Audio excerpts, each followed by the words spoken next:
Summary and Analysis of In the Dream House by Carmen Maria Machado. It's a book about queer domestic abuse.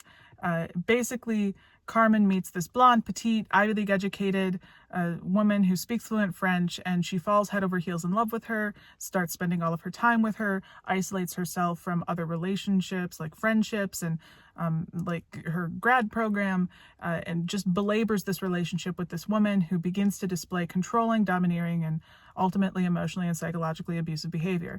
Examples of the abuse include a time that they went to New York and the woman from the dream house abandons Carmen in the middle of the city, and Carmen just has to find her way back. They go on a road trip and the woman drives over 100, puts their lives at risk with crazy driving. And then the one time that Carmen needs to catch a flight, she's late for a flight, the woman drives slowly for the first time in her life. They get into a fight and Carmen runs into the bathroom and the woman nearly seems to break down the bathroom door.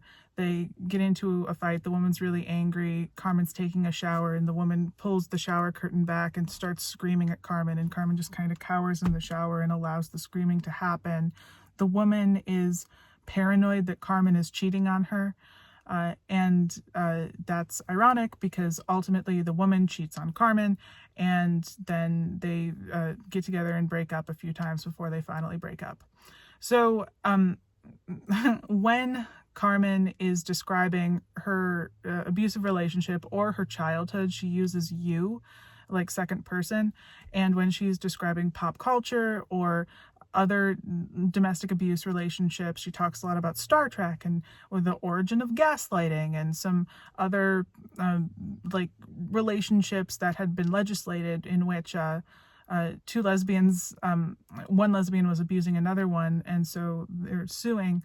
And then a lesbian on the jury didn't want to convict the abusive one because she thought that would be a betrayal to the community. So when Carmen's talking about pop culture and stuff like that, she uses third person, obviously. So each chapter is very short, and it starts with dream house as. So dream house is man versus self, or dream house as cliche. So it starts with something philosophical before it goes into the details of the relationship. So my analysis, this is not Carmen's analysis. My analysis is that humans have historically regulated domestic relationships with religion. Carmen says in her book that most forms of domestic abuse are completely legal, and that's true because it's very, very difficult to command with law that you be nice to someone. You can't really put someone in jail for being rude, but it's important to be nice to people, right? So people have these social mores that aren't governed with a legislative body, right? And the entity that used to control and regulate those social mores was a central religion. And obviously in the 2020s, people are not traditionally religious. Most people didn't grow up religious. And because of that, to the extent that we have religion, it's based on humanist ideals and human rights, quote unquote, right? So Carmen is in dialogue with a community that is trying to develop a set of social mores, and she's saying, hey, this happened to me. We have to acknowledge that domestic abuse exists in the LGBTQ community. And the book has gotten an incredible amount of attention on TikTok.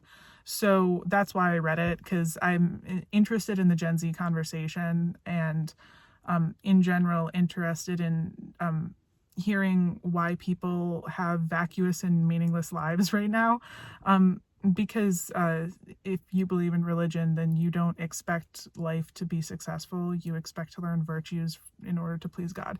Anyway, she doesn't have that framework, right? She's describing her framework, and she is a victim of, really terrible behavior. There are a couple things. One is that the way that she describes coercion is really important because coercion involves isolation, right? One of the reasons that it's so easy for a parent to be abusive towards a child, God forbid, is because the child needs her mom. Regardless of how her mom treats her, the child needs her mom. So, disgusting, God forbid. So that's kind of the dynamic that this woman, the woman from the dream house, created with Carmen. Like, she isolated Carmen, and then Carmen needed her affirmation and wanted her love, and describes it as like the fruit being richest next to a volcano, because she knew that this woman was going to erupt, but like the fruit was so sweet that she just kept coming to her. And I think that that's in reference to a quote from Khalil Gibran, by the way. Anyway, this woman created a dynamic of dependency, and the coercion that Carmen experienced happened because of that dependency. So if you're interested, if like this is relatable to you, you should definitely read this book, because it describes domestic abuse. In addition to that, there is an operating metaphor at the end of the text. After they break up, Carmen gets back together with her high school her college boyfriend at Berkeley. And she has this metaphor where there are two like machines. One machine is a downward propulsion machine, and the other machine is natural gravity. And she draws a parallel between having a relationship with a woman as like a downward propulsion machine, and having a relationship with a man to be as natural as gravity. I wasn't expecting that in the book, because most of the time it's conservatives who say that LGBTQ relationships are unnatural. I wouldn't have expected a book that's so adamantly queer and talking about queer rights to make a concession like that, to talk about like nature and gravity.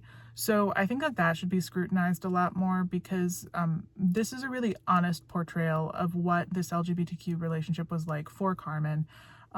And there are so many people in these types of relationships right now that I think that this is honest and deeply like 2010s, 2020s.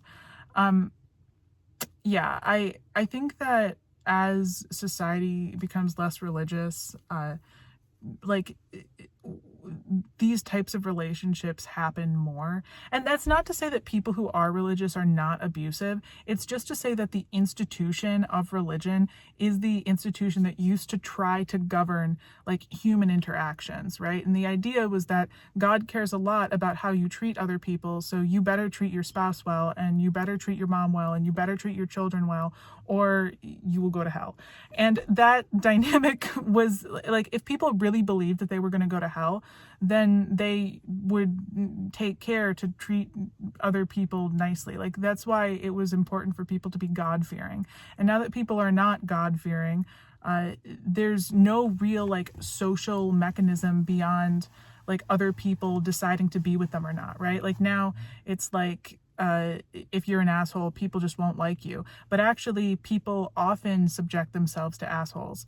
People often subject themselves to abusive relationships. So by what mechanism are we going to protect people from like this type of emotional abuse?